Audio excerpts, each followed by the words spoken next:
Bruh.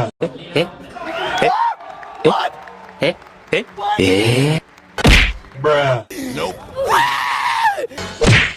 ഞാനിന്നിവിടെ പറയാൻ പോകുന്നത് നമ്മുടെ ബിജുവണ്ണന് പറക്കാനൊരു കഴിവ് കിട്ടിയ പടത്തിനെ കുറിച്ചാണ്. അപ്പൊ പടത്തിന്റെ തുടക്കത്തിൽ തന്നെ നമ്മുടെ ബിജുവണ്ണന്റെ തന്തയെ പിടിച്ചിട്ട് ഇവന്മാരെല്ലാം കൂടെ തടവിലാക്കിയാണ്. തടവിലുള്ള ബിജുവണ്ണന്റെ അച്ഛൻ പറയും, എന്റെ മകൻ വന്ന് ഞങ്ങളെല്ലാം രക്ഷിക്കും. ഇനി സ്വാഭാവികമായി രക്ഷകൻ പ്രത്യക്ഷപ്പെടണമല്ലോ.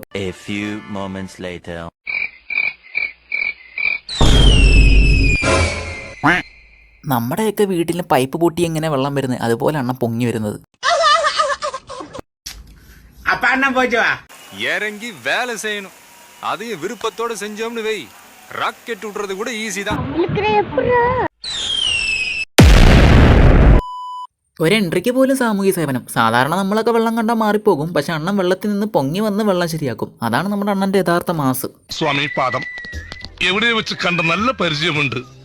നല്ല പരിചയമുണ്ട്. വിജയണ്ണന് റേസിംഗ് ഒക്കെ ഒരുപാട് ഇഷ്ടമാണ് ഗൈസ്. അങ്ങനെ നമ്മുടെ വിജയണ്ണൻ ഒരു പാട്ടക്കാറുമായിട്ട് റേസിങ്ങിന് പോകും. പൊട്ടക്കാറുമായി റേസിങ്ങിന് പോകുന്ന ഒരേ ഒരു റേസറാണ് നമ്മുടെ വിജുവണ്ണൻ. ഈ ഒരു പൊട്ടക്കാറ് വെച്ച് വിജുവണ്ണൻ എങ്ങനെ ജയിക്കുമെന്ന് നമ്മൾ കരുതും. പക്ഷെ നമുക്കറിയാലോ അണ്ണനിലേ ജയിക്കൂ. വണ്ടി ഏതായാലും, ഇനി വീലില്ലാത്ത വണ്ടി ആയാലും നമ്മൾ വിജുവണ്ണൻ ജയിക്കും. അണ്ണൻ ഒറ്റ ചവിട്ടി തന്നെ ആഴ്ചയിലോട്ട് ചവിട്ടിയും കുടിക്കും. അങ്ങനെ ഒടിച്ചെങ്കിലില്ലേ ഇനി മാസ് കാണിച്ചാണെങ്കിൽ വരാൻ പറ്റൂ.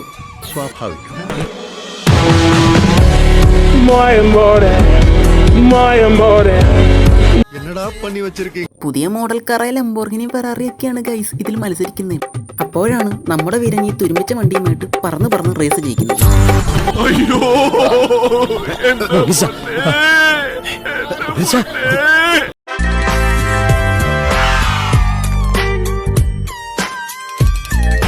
ഹലോ, ഞാൻ തുടങ്ങുവാനേ പരിപാടി.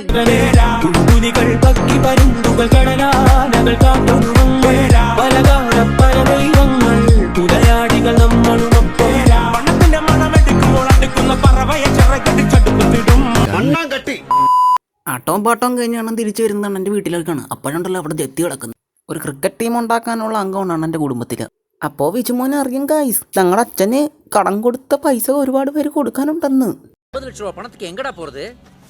இத எடுத்துட்டு மலேசியா போங்க, பணத்தை ஏன்டா போடலன்னு செக் கொடுத்தவங்கிட்ட கேளுங்க, பணத்தோட வாங்க.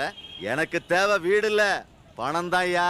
എന്നെ ഇട്ടുമൂടാനുള്ള പണം ഞാനങ്ങ് ദുബായിൽ ഉണ്ടാക്കി വെച്ചിട്ടുണ്ട്. எங்க அப்பா பேரு கொடுத்த பவுன்ஸ் ஆன செக், பேங்க் ஸ்டேட்மெண்ட் എന്തോ അടിച്ച് മൂക്കറ്റം മുട്ടിയിരിക്കുന്ന ഒരുത്തൻ്റെ അടുത്ത് നിന്നിട്ട് കാശ് ചോദിക്കും ബിജുവണ്ണൻ. കഴിച്ച പരിപ്പുവട തുടച്ചു കളയുന്ന പോലെ പേപ്പർ എടുത്ത് തുടച്ചങ്ങ് കളയും. நான் அப்படியே திரும்பி போயிடுவேன் நினைச்சியா? திரும்பி போறவன் இல்லடா, திருப்பி குடுக்கறவன். இவனுக்கு அடிக்கிறதுக்கு நான் ஒருத்தன் போதும். എന്നിട്ട് നമ്മുടെ ബിജുവണ്ണന് ദേഷ്യം വരും ഗൈസ്. ദേഷ്യം വന്നാൽ അവിടെ ഉള്ളവരെല്ലാവരും എടുത്തിട്ട് ഇടിക്കും. ഒരുത്തന്നെ ഒരു ഒറ്റ ഇടിക്കെണ്ണം പറപ്പിക്കും. അങ്ങനെ 1 2 3 4 7 8 വരെ എണ്ണം 6 ഉറപ്പിക്കും. ഇതൊക്കെ എന്ത്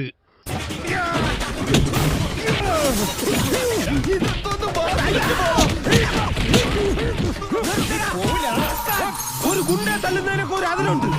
ഇതെല്ലാം പഞ്ചായത്ത് പട്ടികൾക്ക് എല്ലാം കഷണം കിട്ടുമാതിരി ഒരുമിച്ചല്ല കടിച്ചു പറിക്കുന്നത്.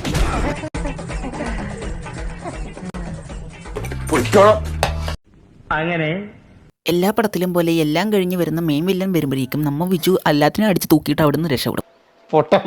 എന്നിട്ട് ഈ ഗോച്ചയുടെ വീട്ടിൽ പോയി പാത്തു ഇരിക്കും. അണ്ണൻ അവിടെ നിന്ന് ഡയമണ്ട് അടിച്ചു മാറ്റും. ഇത്തരത്തിലുള്ള പൊട്ടം കുണ്ടകളെയാണ് നമ്മ ഗോച്ച ചോറ് കൊടുത്ത് വളർത്തുന്നത്. സിനിമ ഒരു നീളം അണ്ണൻ പറന്ന് കിടക്കൂ. ഇത് പോരാനിട്ടാണ് ഗോച്ചയുടെ മോള് ഈ പെണ്ണ് വട്ട് പിടിച്ച പെണ്ണ്. അണ്ണൻ്റെ എന്ത് കണ്ടിട്ടാന്ന് അറിയത്തില്ല. അണ്ണനെ ഫോളോ ചെയ്ത് അവിടെ നിന്ന് എടുത്ത് ചാടി കെട്ടിടത്തിന് മുകളിൽ നിന്ന് പറന്ന് ചാടി ഇറങ്ങി. എൻ്റെ പൊന്നോ, അങ്ങനെ ഇത് കയ്യിലെ കൊഞ്ചം ഊത്തി അന്ത പൊണ്ണു മേലെ തടവിയാ പോതും. അത് തപ്പ്.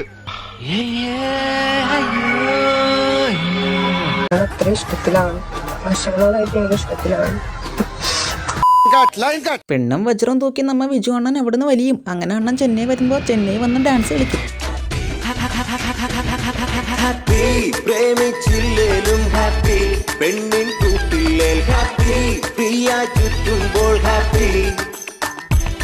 അങ്ങനെ ഡാൻസ് കളിച്ചോണ്ടിരിക്കുമ്പോ ഉണ്ട് നമ്മ കോച്ച സംഘം പിന്നെയും വരും. അണ്ണൻ അങ്ങനെ ഓടും ഗൈസ്. വിജുവിനെ ഇവന്മാര് പട വെടിവെക്കും. പക്ഷെ നമ്മ വിജു അണ്ണൻ ഉണ്ടയെല്ലാം വരി തിരിച്ചു വിടും.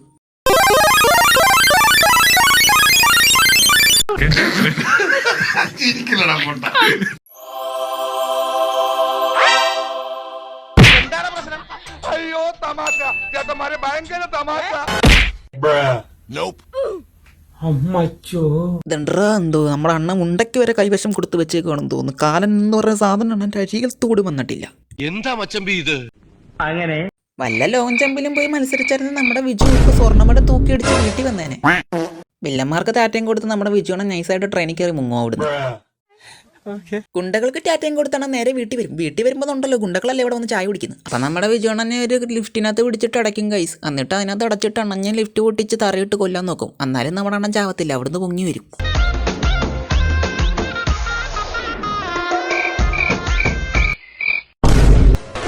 വെള്ളത്തിൽ നിന്ന് പൊങ്ങി വന്ന വിജു ഗോച്ചയെ തപ്പി പിടിച്ച് ഗോച്ചയുടെ കാലിൽ പിടിച്ച് കോരി എടുത്ത് ഒരു ഒറ്റ കയറി ട്രെയിൻ്റെ മണ്ടയിലോട്ട്. എന്നിട്ട് അണ്ണൻ അവിടെ ഉള്ളവരെ എല്ലാം പഞ്ഞിക്കിട്ടിട്ട് നേരെ അവിടുന്ന് മുങ്ങും. വിജു അണ്ണനെ അടിച്ച് പഴിപ്പിച്ചവരോട് തെണ്ണ അറിയാനായിട്ട് ടി വി എല്ലാം വന്ന് നോക്കിയിട്ട് പോകും ഗൈസ്. എന്നിട്ട് നമ്മുടെ വിജു അടിമപ്പണി അച്ഛൻ എടുക്കുന്ന സ്ഥലത്ത് പോകും ഗൈസ്. അവിടെ പോയി നമ്മളെ അച്ഛനെ രക്ഷിക്കും. അവിടെയുള്ള ആൾക്കാരെ നമ്മളെ വിജു രക്ഷിക്കും. എങ്ങനെയാണെന്നറിയാവോ? 100-ലധികം വില്ലന്മാരുണ്ട്. അതിലെല്ലാവരും അടിച്ച് തൂക്കും വിജയാണ് ഒറ്റയ്ക്ക്. എന്നിട്ട് അവിടെ ഒരു മെയിൻ വില്ലനെ വിജു അണ്ണൻ ഇടിച്ച് കെട്ടി തൂക്കും. എല്ലാ ഗുണ്ടകളെയും അടിച്ച് നിലംപലിശാക്കി നമ്മ വിജു അണ്ണൻ എല്ലാ നാട്ടുകാരെയും വീട്ടുകാരെയും കുടുംബക്കാരെയും അച്ഛനെയും എല്ലാവരെയും രക്ഷിക്കും. അപ്പം പടം തീർന്നു.